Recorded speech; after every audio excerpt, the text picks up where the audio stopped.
Hey, welcome to another episode of the Whiskey Crusaders. We're very lucky. We're joined by Stefanie and Nic here from Barrell. We're doing a whole thing on Seagrass. I'm super excited. Seagrass was our rye of the year when it came out back in 2021. And so they brought the gold and the gray, which I'm awesome. And then they also have the really cool special thing we'll show you guys later that Stefanie brought as well. We talked about last time. So I'm excited about that. So I'm going to turn it over to Nic first, then Stefanie, since you haven't been here before. So tell us a little bit about yourself. Yeah, well, thanks for having me here. This is a nice treat to be here around all this awesome whiskey. Thanks. So I'm Nic Christiansen. I'm the blender at Barrell Craft Spirits, and been with the company for about 5 years. So, came from the beverage industry and love blending whiskey. It's a terrible thing to have to do for a job, blend whiskey and then make really, really good whiskey. Yeah, that's rough. Really hate what you have to do. It is tough. It is. Somebody has to do it, right? That's right. Someone has to make the whiskey. We just have to have a place to drink it and enjoy it in a wonderful place and learn about it. We don't make anything, though. So that's what we have you people for. You're important, too, though. That's right. All right, Stefanie, tell us about yourself. Hey, everybody. I'm Stefanie Bair. I'm the National Director of Sales for Barrell Craft Spirits. I'm really excited to be here again. Thank you for making it light for me this time. You're so welcome, yeah. So I feel so fancy and special. But I've been with the company about 5 years, manage our national sales, and love doing it. It's a great brand to work for. Thanks for having us. Absolutely. I'm excited. So I guess we should pour some Seagrass in the glass and talk about it a little bit. That people don't know anything about Seagrass. And I'll let you tell us. You made this beauty. Go for it. Yeah, go ahead. Yeah, get in there. So that's right. I don't need any. I've still got mine. I got to drive, so. This is true. You know, it is frowned upon. So this is the original Seagrass that we're pouring. Yeah, and I'll hold it up to the camera and all that good stuff. Perfect. All right, so how did Seagrass come about in the first place, and why, and what is it? Okay, so Seagrass has an interesting creation story. Joe Beatrice, our founder, he had this name Seagrass in his mind for a rye whiskey that had 3 different barrel finishes. And he wanted it to remind him of the New England coast with, waves kind of crashing in front of him, salinity blowing through the air with the wind, and like grassiness around him. So that was the starting point, which is not typically where we start. Yeah, it's like, because that's what I usually go, hey, I have this idea, you should make the whiskey taste like it, because that's normal. So it was an interesting starting place, but it also allowed for a lot of creativity and experimentation. And ultimately, we ended up at a blend that is mostly Indiana and Canadian rye whiskey that we finish in 3 different barrels. So we have a rum agricole barrel, Madeira barrel, and apricot brandy barrel. Okay. Tell the people what those 3 things are, just in case they don't know what those 3 things are. Because you never know. Yeah. So, apricot brandy is distillate. It's brandy made from apricots. Madeira is similar to a port wine. It comes from the island of Madeira, but one of the really cool things about Madeira is it has an endless shelf life, which is awesome. Which is really cool. And the story of how it got there is also pretty cool if you ever want to look into that. I will have to do that. I don't know that story. Yeah, it's starting with like the founding of our country. Oh yeah, that's true. Thomas Jefferson went into massive debt just to buy Madeira because he had a serious apparently drinking problem. Yeah. Or lack thereof, I guess, in reality, since you die with like, I forget how many ridiculous amounts of bottles of it in his basement or whatever you want to call it, cellar. Yeah. And the ships would come over in the summer, and the Madeira would bake in the summer. And so it would kind of ruin the wine. And not good. People in America, almost America, acquired a liking to that taste. They started asking the winemakers in Madeira, can you make it that way? So they started doing that intentionally. And that's why it has that shelf life. Which is cool. Yeah. Did not know that part about it. And then rum agricole is rum that is distilled in Martinique. Is that a place? Martinique. It is. Well, it could be a how things are made or a theory or whatever Martinique is, but it's a place. It's a Hey, country. Marshall.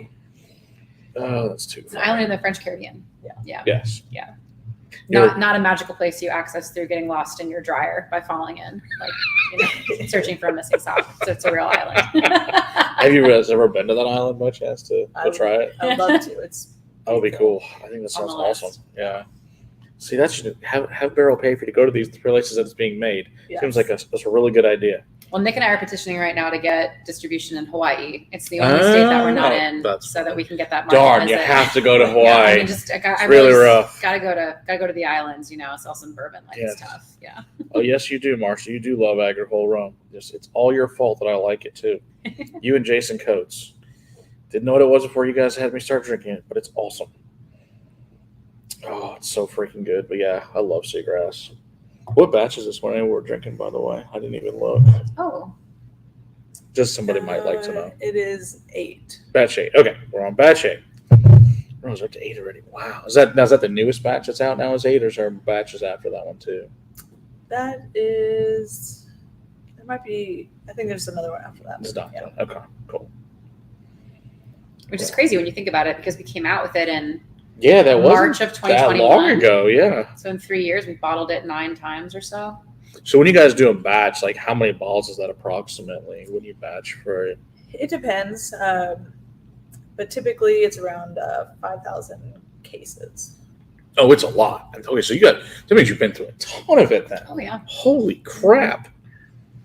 Okay. This is the best-selling whiskey in our portfolio. The Seagrass now? Yeah, Wow. the Seagrass. I mean, if you look at it by SKU, it's actually bourbon batch, Okay. but I don't actually count that because each batch is unique. Whereas Seagrass, Sure, it's consistently the same. Yeah. Okay, that makes sense. we're Yeah. averaging about like 8,000 or so 6-pack cases per year sold Damn. of that. Mhm. That's impressive. Yeah. That's more than a lot of distilleries do just for their entire distillery, let alone one product. Because, yeah, you guys have been, 10 years you said been around? So Mhm. that's wild. When we first blended it internally, we loved it. We were just drinking it. We're like, man, this is so Sweet. good. And we're like, but it might be too weird for people because not everyone knows what agricole is. Yeah, or Madeira. right. So it might not translate well. But as soon as we released it, we realized that it's actually a pleaser for all different types of people, whether you know what the finishes are or not. It's just like That's true. Even if you don't know, it tastes good. That's all that matters in reality. Hey, Scott, you're right. It is so tasty. There's no doubt. Now, have you guys ever offered any classes, taking those 3, like those actual 3 regular parts, and then taking your right, putting it just for a fun thing with like a restaurant group or an event or anything? Have you guys ever done anything like that? like having the 3 different products. Yeah. And then people taste the Seagrass after the 3 products. Not exactly, but we're doing something similar like that this weekend. Yeah, awesome. So, but it's cocktails made with Each of those products. Okay, So very it's not cool. like a straight pour of it. That sounds like fun. It's like lots of fun. All right. What else do we know about Seagrass? What's the average age of the rye in there? Just to wonder on the regular Seagrass. It's usually between 8 and 10. 8 and 10. Okay. Oh, so it's got a decent age statement too. Okay, awesome. Hey, Don, good to see you there. Did we tell you guys the story of how it got its name? She did. About as far as like the New England thing? With the Ocean Foundation and everything and how they came in later? Oh, Oh, that part? No, we did not hear about that part. All right, so tell us about that. So, as Nick was describing how we were designing Seagrass Okay. at the time from a liquid perspective, Okay. Joe really wanted to name Seagrass because of the coastal ecosystem that he was looking at externally on the beach. The tall Okay. grass that blows Yeah. on the New England beaches. And we designed the front label with the idea that it would be, if you look at it very closely, it's actually grass that's drawn on the front label, these very fine, beautiful lines. And so that's No, I meant to be, never noticed. I just Yeah. figured it was the point where it changed. Oh. so that's meant to be grass, and then the That's blue is meant to cool. be sky. And then we had this out for a little while. We were, getting the marketing That's story very out, cool. talking about it.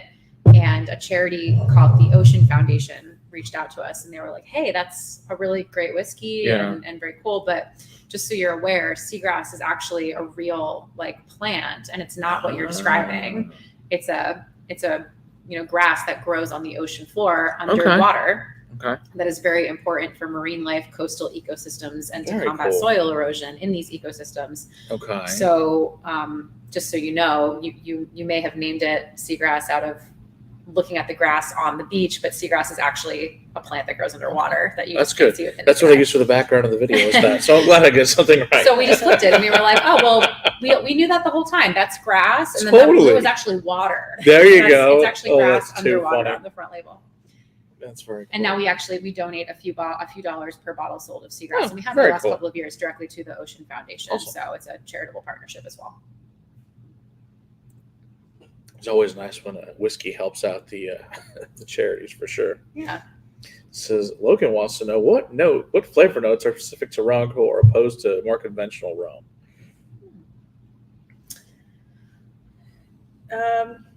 It definitely tends to be more like grassy and herbal. Okay. I would say it's almost more like rum. But the first time I had rum agricole, I hated it. Yeah. Oh yeah. Because I remember the first time. It is weird. It is and very weird. It's I don't like, know what to do with It's it. like very grand to me anyway. It was like very granular, very sweet. It was like somebody dipped grass in sugar and like I was eating it. Okay. If that makes sense. That's really good description. Like that was to be what honest. it tasted like. Like if you go outside and you pick your grass, clean Yeah. it, and then you know Right. maybe dip it in some sugar syrup and chew it. That's Yeah. kind of what rum agricole tasted like to me. I'd Like, agree it with was that. Delicate but grainy. Yeah, it took me years to go, I don't know what to do with this. Then finally, Yeah. after enough whiskey's finished and like that, I'm like, oh, I actually really like this. It's Mhm. kind of like liking peated scotch. It really takes some building up to Definitely. because it's such a weird, unique product. Hey, Andy, good to see you there. Whereas like other rums, I think they're just a lot more viscous, right? Yeah. Like they're much darker. They've been aged for longer. Right. They have a higher like molasses. Like Yeah, and content. they also seem to be like way more sugary. I Yeah. find a Yeah. lot of them. They're more Yeah. approachable for Yeah. immediate. And then I realized I really like being punched in the face with it, so it seems awesome. So it's just one of the things. I guess Andy says he got the 24-year Barrell Canadian yesterday. Very nice, Andy. That sounds great. That's a really good bottle. Now, is that a new one or is that one? No, we came out that in what 22. Oh, okay. It's a I've not seen that yeah, the one. Olo and Armagnac finish. Mhm. Ooh, that sounds Yeah, that's really one of good. our internal favorites. So we did like a super small release of Okay, it. So it's like okay. it went out really quickly, and every time we get to taste it, like we're like, man, That's really we should good. make Yeah. more of this. Should have made more. all you do is go find some more 24-year-old whiskey. That's all. Just find that sitting around. we might try to make it again. There you go. Really? Okay. All right, that sounds good. We won't say no to that. Sounds like a great plan. Okay, so of course the question from Donald, he was in Canada. He also says, any idea where that Canadian whiskey was sourced from? Are you allowed to tell us, or no? Yeah, we cannot say. It's from a good distillery in Canada. Take your wild guess. We all know what it is, but can't tell you. If it's that one, then that's the one it is. You should go with that's the answer. Let's go with that. That's the usual answer. So it's the right one. I feel like generally it's like when people ask that question, they know the answer. They just Right. want to hear it confirmed. Right. And you know where it's from. Okay. Exactly. What does it rhyme with? Well, I'll tell you later, Andy. You should know this. You can figure this out. Okay, he says, I'm cringing at the description. I need to go back and try Seagrass. Also, NDAs freaking suck. Well, Marshall, it happens. But if you want to describe agricole for us, go ahead, bud. Please. He's a rum expert, actually. Marshall is a rum spirit. So, yeah, if you want to tell us in the comments, Marshall, what the best thing is, go ahead and tell us. We won't say no to you. But, it's whatever. I guess Madeira is just essentially fortified wine, right? More or less. And that you said that so when they heat it, how long does it sit in the sun and bake to get that flavor? So they don't I think they like intentionally heat it. Oh, they heat it. now, Okay. To try to mimic the transit time. Interesting. Hey, Ryan. What's your favorite kind? There's 4 different kinds of Madeira, right? Well, there's 4 different Grape varietals. Yeah. Okay. Do you have a favorite? I have trouble picking favorites. It depends on I my know. mood. Right. It totally does. For dessert, instead skip dessert and just have Madeira. It's not a bad Malmsey, choice. Yeah, Malmsey's good. I do like Malmsey. for sure. But I think any Madeira is good for it. Now, have you had the Depends on Texas occasion. Madeiras though? So there's a winery called Hack on the coast. So because Texas, at one time was its own country, has a treaty with Portugal. We're allowed to use the word Madeira and port in Texas. Oh, So there are a couple of actual wines that make it. But yeah, Hack is really. They have a white and a red grape one that's both excellent. Next time you come, I'll bring them. I have them. Like I said, they're good forever. So I got a couple bottles at the house. Yeah, I'm They're excited to try that. really, really good. I'll bring them next time you come down. So, otherwise, I thought about it today. I would have brought it, but I didn't know that till we were already like a couple hours prior. We're going to do this one. So it's a surprise. But yeah, it's fun because some other brands have taken those Madeiras and finished their whiskeys and they're really nice. Yeah, that's cool. I didn't know. Texas could do that. Yep. Well, the only state that's allowed. In fact, I think we're the only. I don't think there's anyone else in the world that can do it except for Texas, because of that old treaty. So they usually call it something else, like Portejas or some other fortified wine, whatever you want to call it. So, but they can't call it that technically, but we can, which is cool. So, all right. Well, that stuff's excellent. Does anyone else have any other questions on regular Seagrass? So we'll move on to the really fun ones I hadn't had before today. So it's day 6 of the strike at the liquor stores. What? They strike at the liquor stores? I didn't know that was a thing. Does that mean the liquor stores are closed, Donald, up there in Canada at the LCBO? Because if that's the case, that sounds horrible. And the Blink twice if you need help. for real, well, then the question becomes people that need alcohol because they have a condition. What are those people doing? They must be freaking out. That's insane. Wow. I didn't know that was a possibility to strike at the liquor store. See, that's because you're in Canada. Just come across the border to America is my solution for you. They have liquor stores. I'm sure they're all right there, but I'm sure probably on the other side of the border wall, or not wall, whatever they got up there. Just drive across the bridge. Just the Mountie on the Moose. Yes. Yeah. Just drive past them and then go to the store, come back. There you go. Exactly. If the workers are on strike, I guess the liquor's free. Seems like a good idea. That's true. You do have Alberta. You guess you could order from Alberta. But if you need it today, you're kind of out of luck then. Doesn't sound fun at all. Now, are you guys in Canada with Barrell Products? We are. Okay. Yeah, we're in Alberta. Okay. And we have a wholesaler based in Calgary, Top of My Glass Holdings, that distributes us in British Columbia, I believe. And but we're not in Eastern Canada. So you can't find us in Toronto or like Montreal yet. Okay. Well, then the solution is just order from Alberta. There's your solution, guys. Yeah. Or British Columbia. So, hey, sure. Good to see you there. Emergency supply of medicinal whiskey? Of course. Yeah. And he confirmed it. They're in Alberta and BC. Okay. Perfect. So you can grab it now. Is all the products are just a really limited supply of Barrell in Canada? Pretty limited. Yeah. Okay. We don't have like what you would call full distribution. They buy from us, 2, maybe 3 times a year. And they primarily things like Seagrass, Vantage, Foundation, Dovetail. Sure. They have in the past done some gray label, a little bit of gold label, but in very minimal quantities. Okay. Awesome. All right, you want to move on to the gray label, I guess, next? Do that. Yeah, I hadn't had this before today. It comes in a pretty box, too, which we will show you people here in just a second. It is delicious, as I found out today, which I was super excited. She told us, it's like, I knew the gray one. I didn't even know the gold one existed. So, which was even cooler to find that out.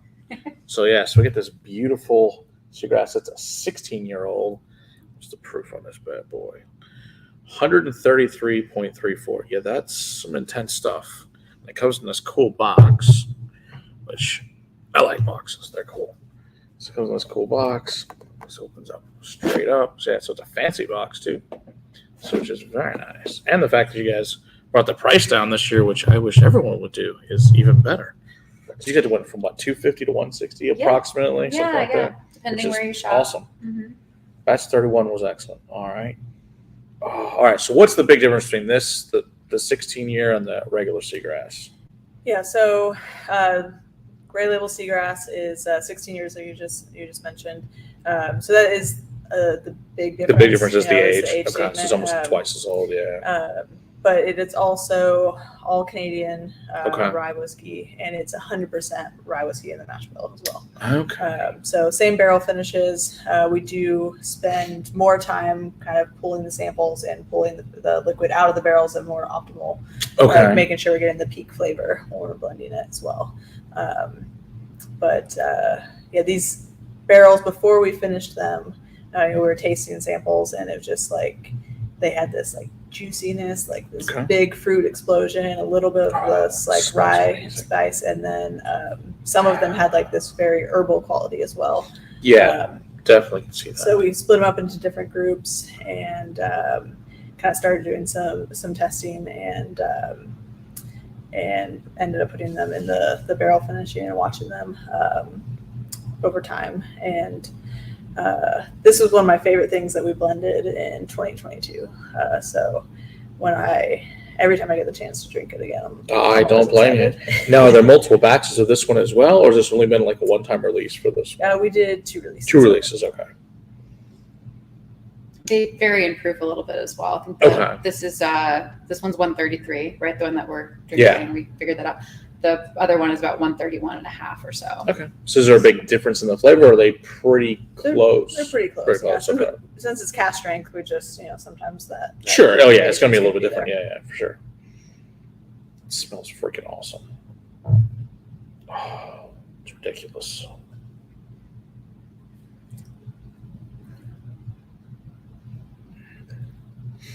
Yeah, that's pretty freaking awesome.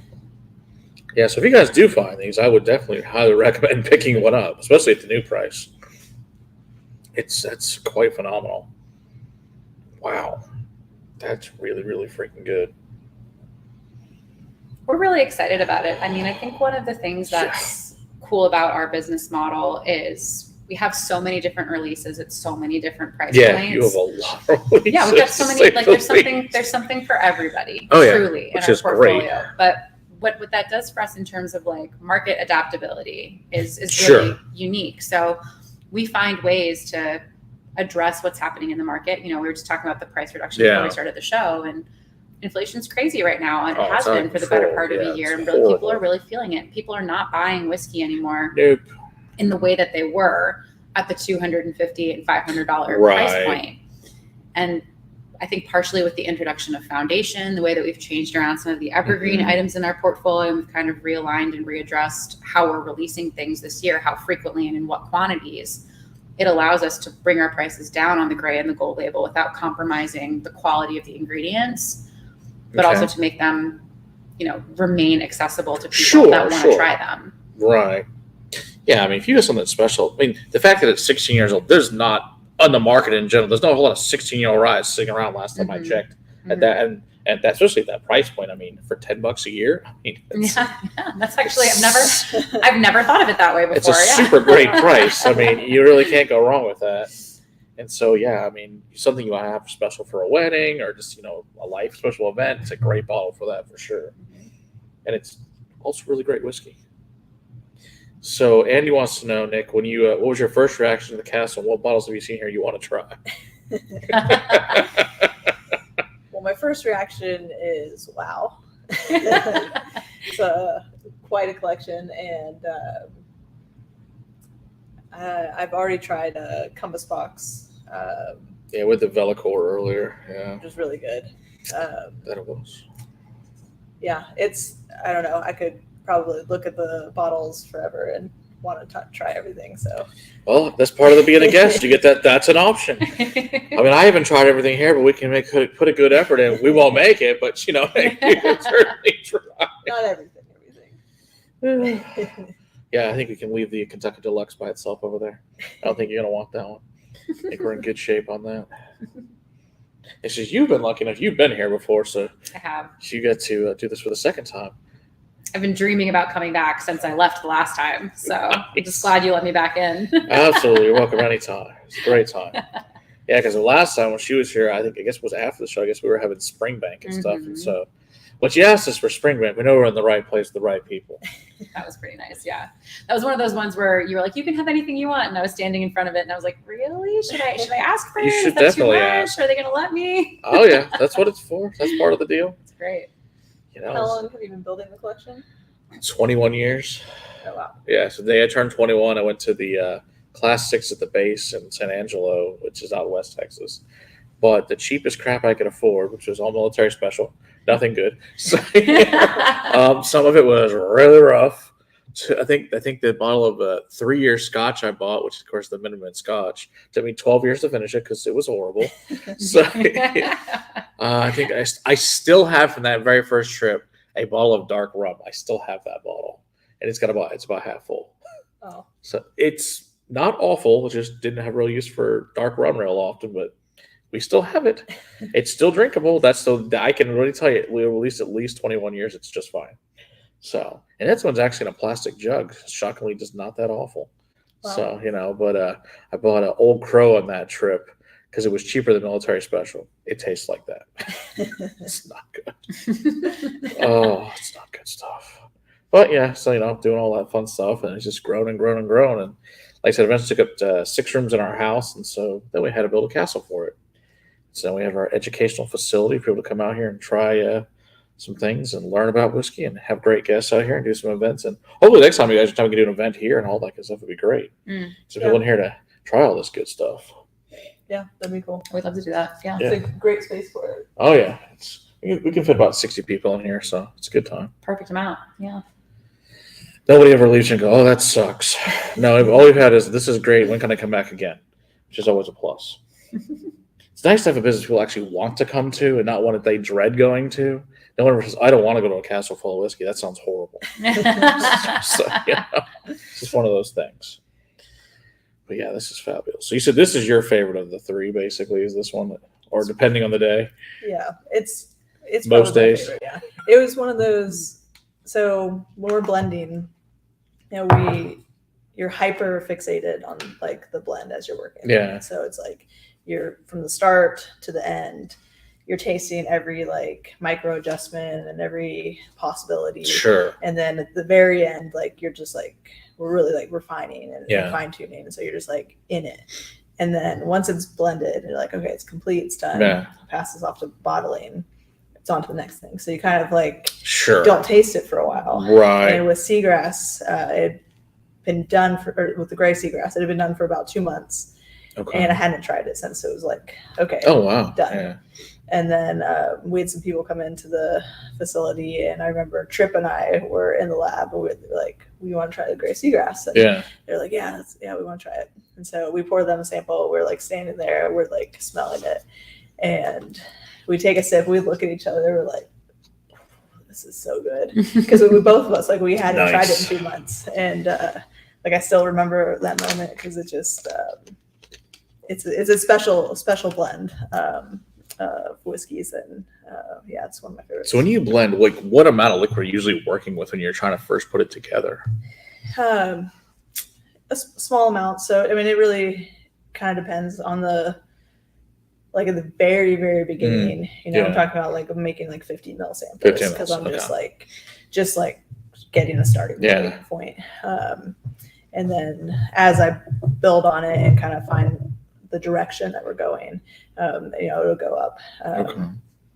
And then we do lab blends until figure out, like, this is the lab blend, like this is what you're going to end up going for. Okay. And then take that out to distill the blending area, start dumping the barrels. But we very carefully do it. So dump the barrels separately. I'll pull the samples back into the lab, because in the lab, when we're starting lab, it's like composite samples. So we're taking samples from enough barrels to get like the idea of the flavor profile, but there's still going to be some outliers and some things that could change. So we want to make sure we're catching that in the lab before we're putting our. Do you ever have one where you made this tiny sample and it's like really awesome, and then you take them together and it just like totally changes on you? Yeah, it can happen. Freaky different. Then what do you do at that point? Do you try to find some other way to take that note out that you don't want in there? So that's why I dump everything separately first to start, so then I can test the actual components in the lab, put them together, the percentages, and I can make adjustments there instead of have it in the tank and needing to make Okay. adjustments. Okay. So I try to catch those things before it's all blended together. And sometimes what's cool about blending is if there's like an off note that you don't want there. Sure. Sometimes there's, if you find some barrels that have like this, like, extra like dark chocolatey, like toasty quality, it can like kind of mute that flavor that's in there. Interesting. Or it can accentuate another flavor that's there that Sure. can kind of like hide that. So, but I definitely try to catch any problems in the lab before blending everything together so we can. Now, when you fill, like you said, each of these individually, how big are those 53s? Are those way bigger since these are like Madeira and rums? Are those huge barrels? Like what size are those barrels that you're filling prior? It's usually, 53s and 300 liters. Okay. Yeah. What's the weirdest finish you've ever got to like play with that's just been like totally off the wall?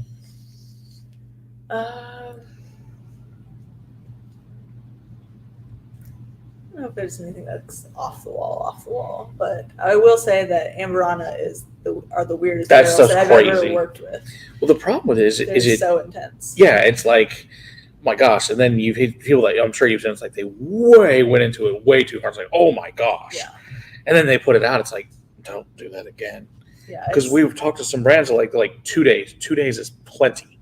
And it's like, how, I don't know what creates it to do that from around. It's just nuts. Yeah, what that stuff does. It's crazy how quickly the flavor gets Yeah, into it's whiskey like, from those barrels. That's wild. And if you let it go too far, it's just ruined. too much. So so if you do go too far, how much blending does it usually take to get rid of that note? Or is it pretty much just you got to dump it at that point? I think it depends. I guess Depends it depends how how far you've How gone. about a few weeks is like, this stuff's ruined. Yeah, but I'm sure it could be used as like concentrated flavor if it was Sure, too far. just As do what long you as it need. doesn't go too far, it gets Yeah. pretty intense and very hard Okay. to drink. But it smells amazing. Yeah, it does smell good. That's true. Yeah, it's just wow. So Annie wants to know, says, does Nic blend at cask strength or bottling proof or at like Scotch at 20%? Do everything in cask strength. Everything cask strength. So Nice. So until we release foundation, which is 100 proof, everything we Right. have done is cask strength. So Makes sense then. so we work with the liquid in the proof that we're gonna But put we're it gonna do out. that, yeah. Yeah. So when you do you ever have to proof anything that's besides obviously foundation proof down? Everything's just whatever that comes out at. That's just what it is, and there's no proofing involved whatsoever. It's just that's the blend. That's the blend. That's cool. Yeah, and sometimes there's strategic blending where these group barrels are lower proof. And these group barrels Sure, are higher proof. to So- bring it down. That makes sense. Yeah. But that also, it's a flavor adjustment too, because sometimes you need the lower proof barrels or the higher proof barrels to bring out different flavors. So when you are looking at it that way, what are you looking for? You seeing a lower proof or a higher proof? Like what kind of different characteristics are you looking for at that point?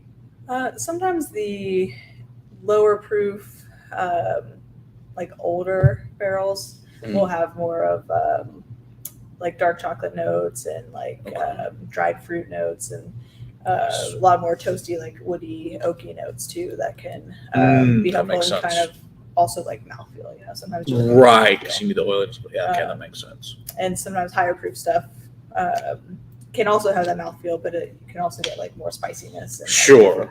different flavors. So it's always about figuring out the balance of the blend, and Makes total every sense. blend is different. Yeah, Which is absolutely. what's fun about it. All right, you want to move on to the cool gold label that, like I said, didn't know existed until today. I was like, "There's a gold label? When did that come out? What year did this one come out? The gold label? It was 2022. Oh, so it was the same year. Okay. Yeah, like Christmas time. Now, are I these believe. fairly difficult to find? The gold labels?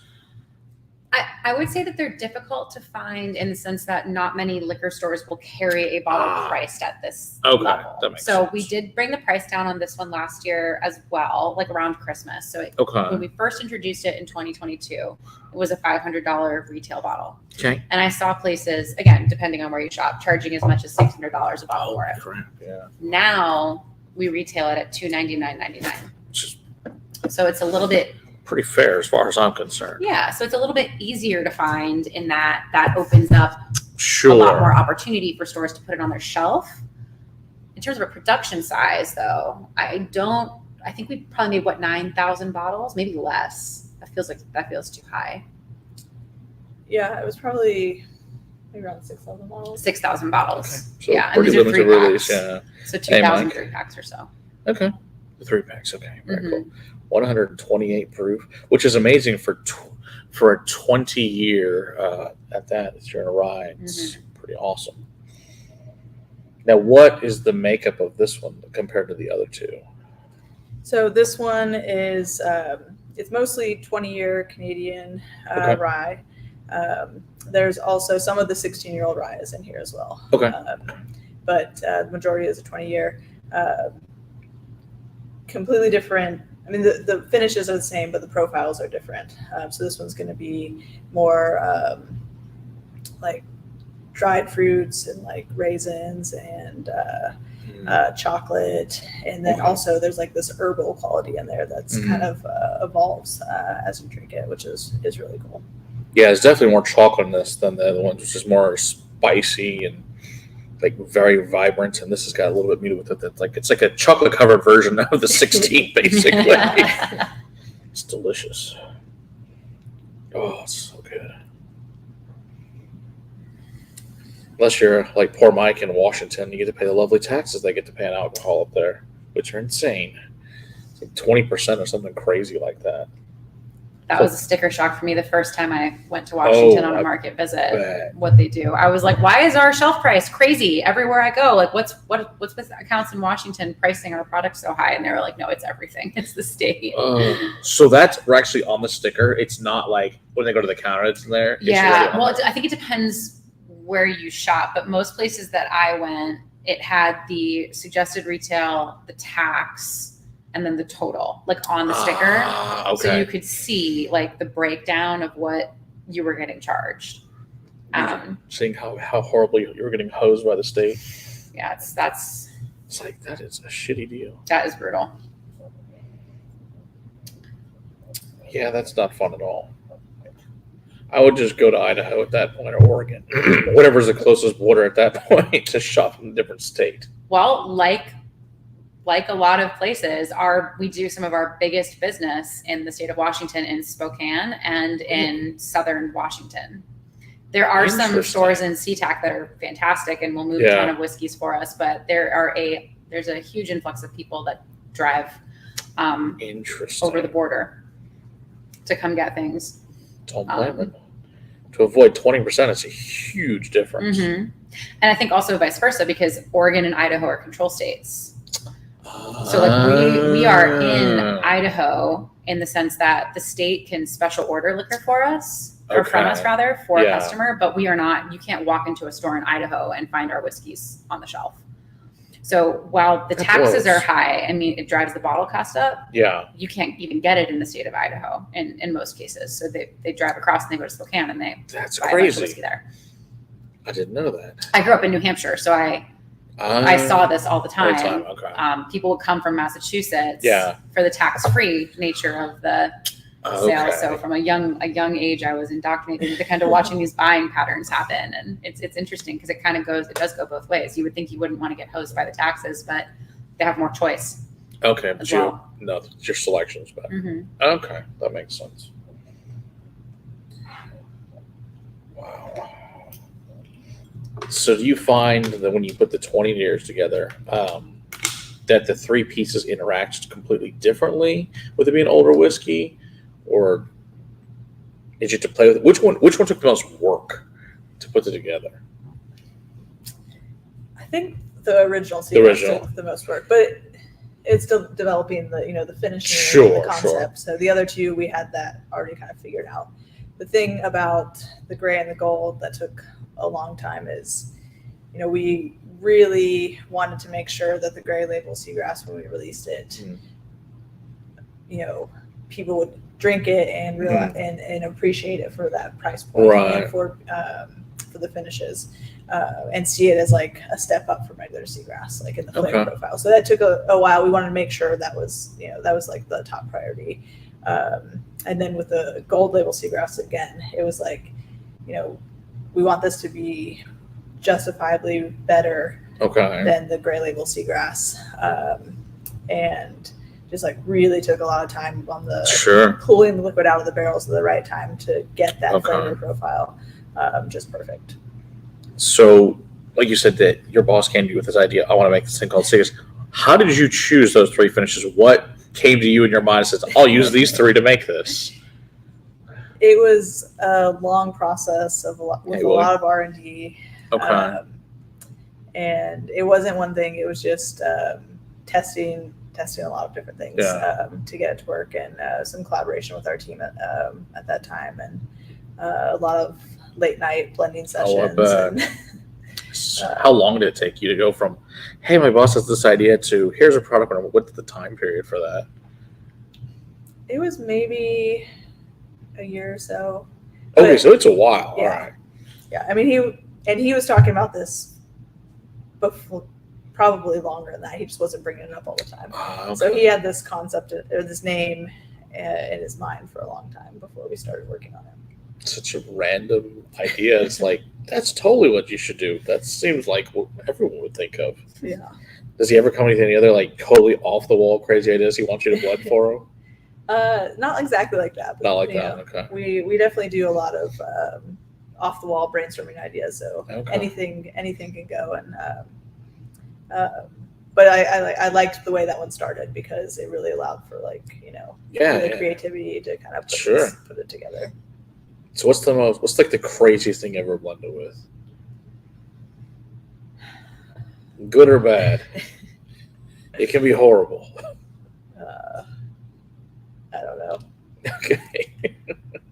I'm trying to remember because So I gotta figure out a hold of some just weird crap. Someone's like, Yeah. hey, we have this couple of barrels of, whatever weirdness. Do you want it? I would say from a infinite barrel project is probably Oh, the yeah, weirdest it's a fun one, thing yeah. that we've come out with as a company. Just That Polish stuff. yeah, like there was one, I think it was the 5th or the 6th bottling that we made, but it had Irish whiskey, it had 100% Polish rye, it had some peated single malt scotch, lightly peated.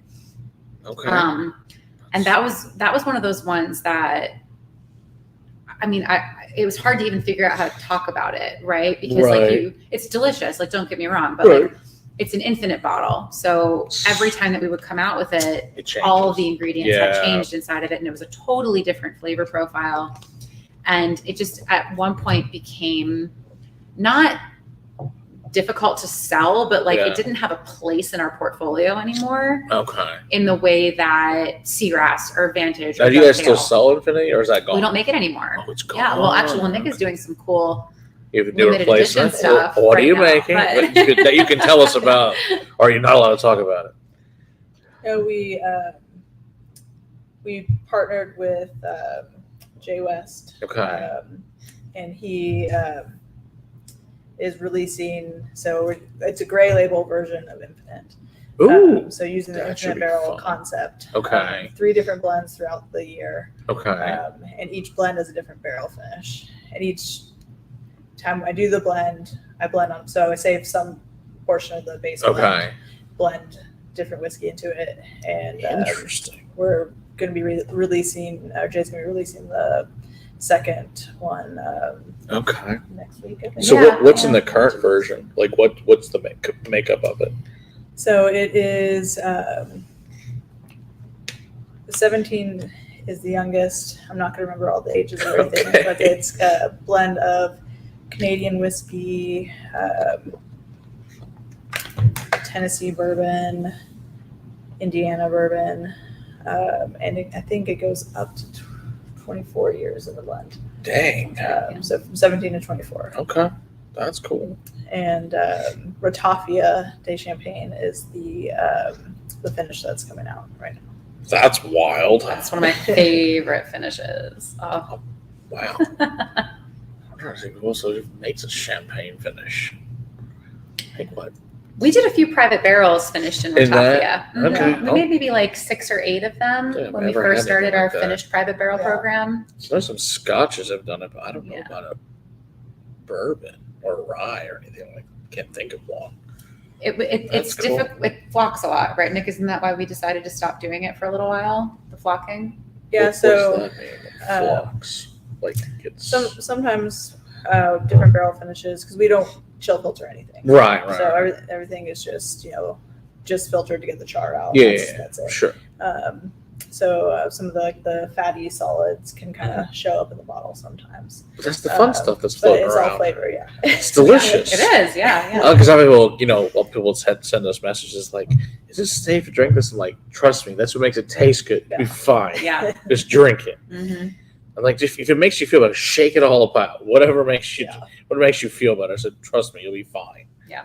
But it's always fun to find the floaties in there. Yeah. So, I'm glad you think so because we went through a period of like, between ice wine and Ratafia de Champagne, we were doing those finishes in our private barrel program, and they're fantastic, like absolutely delicious. But we had enough people just reach out and be like, something's wrong with my whiskey, it's damaged, or like somebody one time said that there was, mold in it or whatever. Oh, and we're like, that's not what that is. Like, please. And we'd like, send them links to flocking articles and photographs, and like, it's totally normal, it's natural. Yeah. And it just got to the point where we couldn't like explain it anymore, and it became more of a hassle. Oh, it's too bad. But I'm glad that you guys are doing that. Ratafia. All the flavor. That's cool. It's very cool. It's We're fantastic. flavor focused on everything, so we want to keep the flavor in the bottle. So when does the ice wine finish stuff come out? That's the real question. That's what I want to know. When's it going to be ready? What's your timeline, Nick? So I don't know an exact date yet, but the target is like starting to ship in September. Okay, so not that long. Yeah. Okay, that's cool. Be very interested to try that. And that'll be the 4th release in our cask finish series. Okay. So when I was here on the last time I was in the show, we tasted the Tale of Two Islands and the Mizunara. Yep. Which were numbers 2 and 3. So the ice wine finish is going to be number 4 in that series. Okay. Now, is Mizunara still made, or is that gone now as well? Yeah, we still have plenty of it. You still have it, okay. Yeah, it's still selling through. We like to, for better or worse, not sell out of things entirely before we release the next one. Sure, because that way you can collect the whole collection. Exactly. What's number 1 in that series? Amberana. Okay, that was Amberana. Yeah, Okay. and that came out in August of last year. Yeah, so I got a August of 23. sample of that one. Yeah. Yeah. The Tale of Two Islands was cool. But yeah, Mizunara, actually, we don't have Mizunara. It's the one thing we're actually missing. But yeah, we tried it at the show. It was really, really good, which is always fun. Mm-hmm. Speaking of, we should try this since you brought it. Open it up. Yeah, man. I'm looking forward to this. This is the thing that we've been hearing about back when we had a trip on back like in 2019. Oh, well, I had to fly with it. So leakage is bad. As like, there's this magical product that I've always wanted to try. Is this rum Tale of Two Islands, which 132 Yeah, I'm very much looking you've forward never tried it? I've never found it, but never found it. I heard this magical thing existed, but never had a chance. So, very much looking forward to trying this. Oh gosh, this is from my home bar. Well, thank you very much for Brought bringing in. this. This is awesome. Thank you to the store in San Francisco that let me buy their last bottle of it. Ah, well, that's all. You should try this. Okay, so tell us, what is this exactly? Because, like I said, this is a special Oh my God, treat. it smells amazing. Oh wow, it does smell. So this is unbelievable. Barrel Rum Tale of Two Islands. So Wow. if you ever see this bottle, it's a very light, like almost like the shade of my shirt, like it's like a light lilac color label. All right. And it's got pale blue, like a banding on it. So that's just from afar. If you see that bottle, beeline towards it and buy it. But Wow. It's a blend of 8-year-old single pot still Jamaican rum. Okay. Finished in Isla single malt Scotch barrels. Oh, jeez. And we came out with this 2017, 2016. Okay. 2017. Wow. And it was only available in a handful of states. So at the time, we were maybe 20 states around the country. Okay. So we weren't, we weren't nationally distributed yet fully at that point. And we only made about 600 6-pack cases of it. Wow. We've only made it once. Oh, it's so good. And I'm like, I don't want to like sip it because I don't want it to go away. It's amazing. Wow. I've been nosing it this whole time. That's awesome. That is everything I could have ever hoped that bottle would be. That is so great. Mm. Yeah. So anybody finds this, let us know. Because, we're able to make a trade. Yeah. 132.8 proof. That's awesome. And I think what's cool about it now is we have that cask finish series, Tale of Two Islands, which is number 2 in the cask finish series release. And it's actually bourbon that's been finished in these Tale of Two Islands barrels. So it's even more special if you get both bottles. You can do a little side by side. Yeah, that would be even better. Yeah, a little vertical series for yourself there. Yeah, you're really roughing it at that point. It's terrible. I can tell you this makes a great daiquiri. Do a lot of those at home. Yeah, but it does. But that's stupid.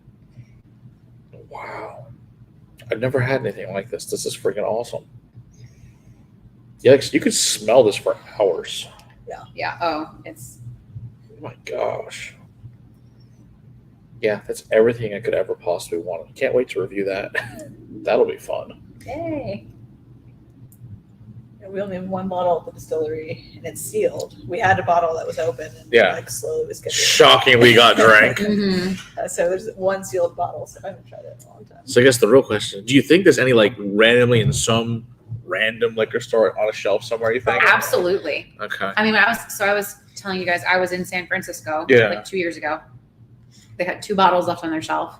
Okay. And I was like, "Are you saving these?" Yeah. And he was like, "No, I don't even really know what that is." And I was like, "I'll tell you what it is because I don't want to like buy it off of you without explaining it, right?" I was like, but I explained it, and he was like, I just don't think we're gonna really be able to sell it. So go right ahead. Sweet. And I got 2 bottles, $90 a bottle, something like that. And this is the last of my first. My second one is at home still. Okay, you still have another one. Okay, cool. I still have more. Don't worry. Yeah, I got you. You're all good. It's like, yes, I still have more. We're fine. I was so nervous though, bringing it through. I carried on today on the flight. Yeah. And it's 100 ml, so it's legal. So it fits in that, right? Fits, but I sometimes they'll stop me and be like, "You're not allowed to like bring unsealed liquor, like on the plane because they think you're trying to drink it." And I've had to explain like, "No, I'm a liquor rep. It's okay, I promise." But they didn't stop me. Thanks, Denver Airport. Appreciate you guys. Well, yeah, because I'll come on with like 12 vials of like unmarked things in the bottle. I'm like, yes, I am drinking this. I'm not talking about because what you have available sucks. Yeah. Well, maybe if you carried better products, I might be interested in buying them.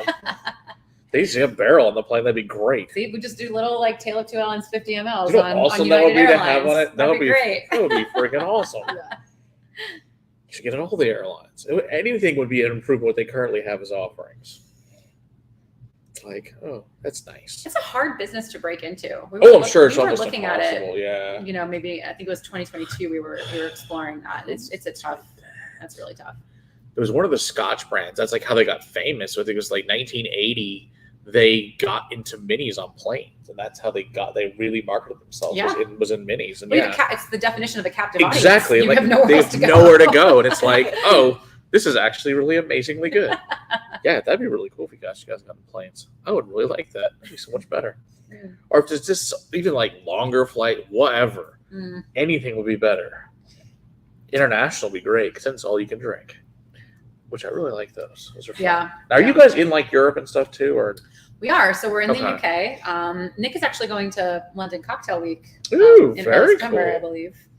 That should be fun. Is the plan, but she's going to go represent us there. And then we're also in. Cool. Where are we? We're in South Africa.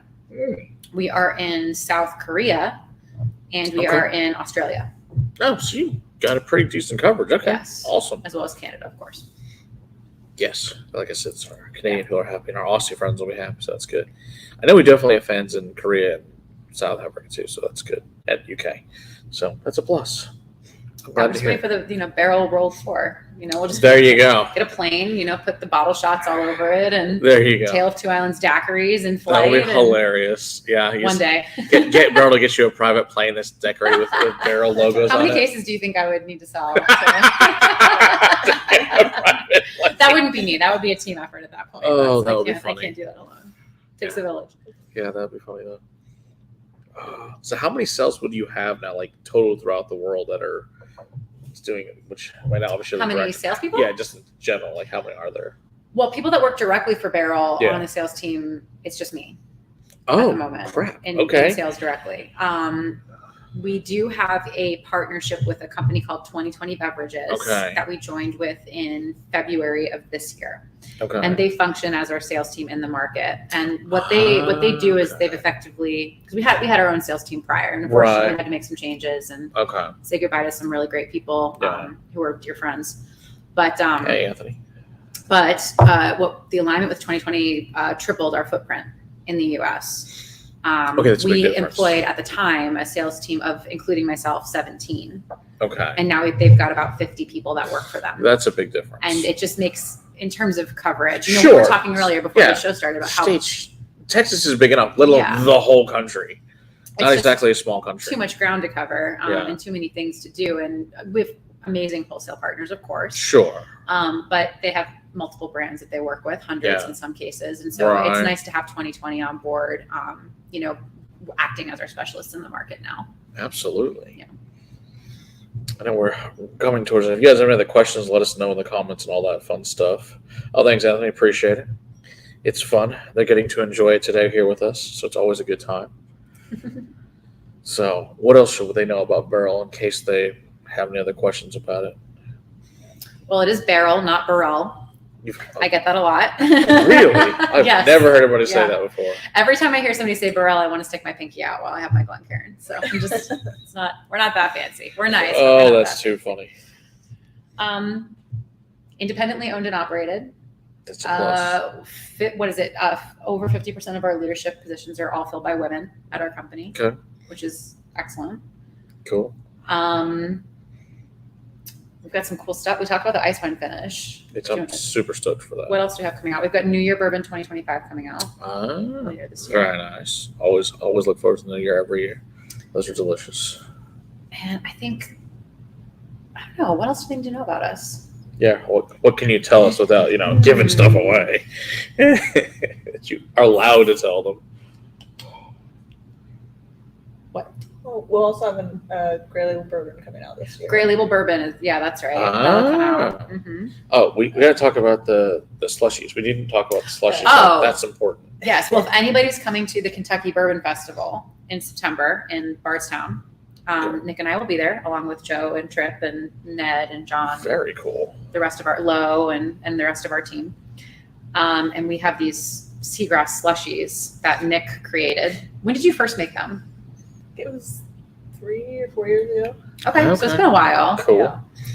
So we made it 1 year at the Kentucky Bourbon Festival, and it was so popular that we decided to only make it at the Kentucky Bourbon That's Festival. So it awesome. comes back every year, and That's so fun. we get the festival gets bigger and bigger every year. We get more attraction to it, and we were talking earlier about having the Seagrass slushy. It's a mango flavor slushy with lots of citrus and Topo Chico and Squirt and Seagrass. Sounds awesome.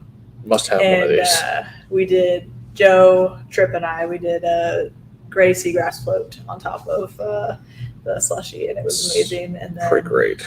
the next year we did a gold label Seagrass float on That's top of the awesome. slushy, and it was just That's very Caught on. it cool. was That's very pretty cool. Like wildfire. So come see us. We actually, this year, we've had to design the booth so that there's a slushy only line. Oh my and a gosh. whiskey line. That's because hilarious. there's just too many people that come up That just want the slushy? That just want the slushy. So we have a slushy line, and then Oh, you can get man. a floater of seagrass, gray seagrass, or gold seagrass on top of it, and have as That's many as you want. It's a party. Come hang out with us. That's awesome. That couldn't possibly end poorly with multiple of those, let alone whatever else they've been drinking all Well, day. I will say we always rent a house around the corner, so Solid we choice. stay in town. We don't have to go anywhere. We can just walk across the park and have some dinner and go to bed, which is great. Yeah, for sure. But that's a great festival. I mean, I think that's probably, I have like 5 whiskey festivals ones that are to go on to, yeah. my must attend every year, Okay. and Kentucky Bourbon Festival is one of them. And what city is that located in? That Bardstown. Bardstown. Yeah. Okay. That's cool. So is it like, I don't know, I've never been up there. Is that close to where you guys' distillery is, or not really? Or 50 minutes? yeah, it's about an hour away. An hour. no Okay. way. Okay, it's not too terribly far Yeah. away. That's cool. You have to fly into Louisville, I believe. Well, you could fly into Lexington if you wanted. I think that's kind of harder. Yeah, little. Yeah. It's easier city to to get there too. find. Fly into Okay. Louisville and then come in. And Nick will be there autographing bottles Sweet. See, that's awesome. and helping me kill wasps in the corner. Yes, you should definitely do that. Oh, that sounds awesome. 115 degrees in Vegas. So you have fun with that, Anthony. That sounds terrible. Yeah, that sounds terrible. You go outside and you're going to grill. Yeah, I don't want to heat up the house. Well, have fun with that. Thanks, Anthony. Appreciate it. We'll see you soon. Good luck. Yeah, good luck with that. Hope there's no wasps out there trying to get you either. They're probably burnt to a crisp. Well, you're probably In right. that heat, yeah. 115 sounds awful. No thanks. It was like 105, I think, here today, something stupid like that. But 115, I'm good. I don't need to enjoy that at all. So, all right. Well, I think that's probably about it. We got an hour for them, so they can come back and check out if they didn't make it this evening. So all that good stuff. Well, thank you guys very much for being here. Really appreciate it. All that good stuff, and Jinx. we'll probably enjoy something else before you leave. I'm sure we'll find something else fun in here to try. But thank you so much for bringing all these awesome things. I didn't even know a couple of these existed. So, and really excited about the rum. That's freaking awesome. So yeah, if you guys haven't had Seagrass, go pick one of them up. They're freaking awesome, and you'll have a good time. Especially the new price on the other two. Pick one of those up too. Get all three and make a fun blend. I think that's what we should do. Just make a blend of all three, because you're a blender. You might as well, right? Yeah. So should we make a blend real quick before we let them go? Can I take a little bit of each? Go for it. Yeah, see how it comes out. I just want to see what happens, because it just seems like It's for fun. science. Exactly. Yeah. You'd be sad if we didn't. Plus, we got this rum finish in here, so it should be really fun. Oh, that's true. You've got a little We got the little- seasoning in the glass already. Exactly. It should be a good time. And we'd have to let the people find out, because they'd be sad if I didn't do this. It's always on my shelf, always. Yeah, exactly, William. Yeah, there's always a bit. Wow. That's It's a freaking weighted cork, holy yeah. crap. Throws you off the first time you pull it out of there. Yeah, I wasn't expecting it to be this giant, weighty. What does this thing weigh? Like a pound? Let's go from Dubai, don't they? Really? Did we get this from Dubai? I thought I heard Joe say that once. No, I don't think so. Oh, was he making it up? Good grief. Was I making it up? Was I having a fever dream about seagrass? Yeah, Possible. that's wild. They're all in Boston. That's very cool. Glass. I was thinking of the glass. Oh, the glass. Glass. Thanks, Mike. Really appreciate it. Thanks for entertainment. Really appreciate it. I don't have the sword and shield there at the house. He's bringing those up here. Thanks, Mike. Appreciate it.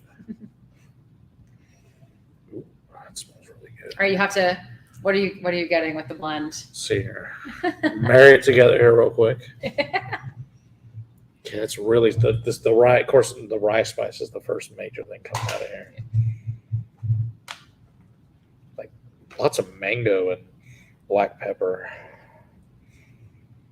like sticky rice, which is interesting.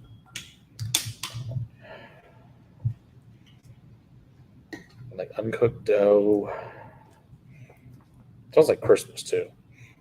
This like Christmas cake. Bit of pine.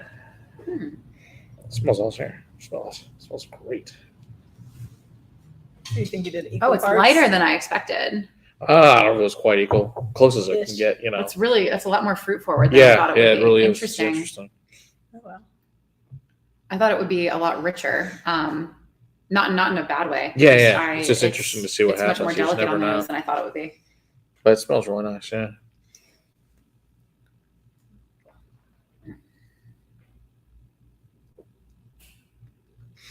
That's pretty freaking awesome. Yeah. All three together is great. Oh, it just keeps going now. Holy crap. Might have to try it. You should do it. You should do We should it. do a triple float on the Oh my Seagrass gosh. slushies at That would Katie, be yeah. awesome. Just There you go. we'd have to limit the number of those we did though, otherwise it would just get insane. So when people come to that festival, is it like they pay one ticket and it's all you can drink at that point? Yeah, How so I does that think work? so. There's like you can get a VIP, Yeah. you can get a full like a GA, you can get like Sunday only, which I think is a Cheaper little or less, whatever. but it's Okay. 3 days. So like it's Holy, Friday, Saturday, 3 Sunday. days. Holy shit. Yeah, and it's from like noon to 5, noon to 6. Something like that. Yeah, they've changed that. Wow. Oh, okay. But, yeah. And it there's tons of distilleries. There's huge. Yeah. So people usually, and you can also buy bottles there. So you Oh, you can sell buy bottles there. That's- Oh. So people will usually come Wild. the first day and go kind of hard and try everything. Yeah. And then they'll buy bottles and they'll come back Okay. the next day and maybe be a little more strategic the next day. Because they learned the first night that ended poorly. Yeah. But you'll see people with like cases like stacked, and they're like carrying them through the festival. And I mean, It's gotta be difficult just from a afraid you break it type thing. yeah. I don't know how they do it. I think they run out to their card and they come Okay, back. that makes And more bring it sense. You back, gotta do yeah. that. Because I think like if you get the VIP ticket, you can come an hour early. So like GA starts at noon, VIP starts at 11. Okay. So if you want to like get coveted bottles, you know, You before gotta they potentially could do sell it, out, yeah. you get the VIP. But like we always pour everything at our table. Yeah. We don't. Everything's open. So the VIP hour is a little bit more like you get first access to buy things in case they Okay. Yeah, it's a really great festival. Sounds like it's a good very time. well run. Yeah. It's really fun, and it's just a really good time. That Yeah. sounds cool. Well, someday let's make it up for that. It sounds awesome. That'll be really, really cool. So I guess we'll find out. Well, thank you guys, Roger, for being here. Really appreciate it. This is an amazing blend. Thanks for blending all these awesome things for us. Really appreciate it. It's great to actually talk to someone who actually made it, which is really, really cool. So this is awesome. And like I said, we'll see you guys on Monday, and we'll have Ranger Creek here on Monday. Cheers. Cheers. Cheers.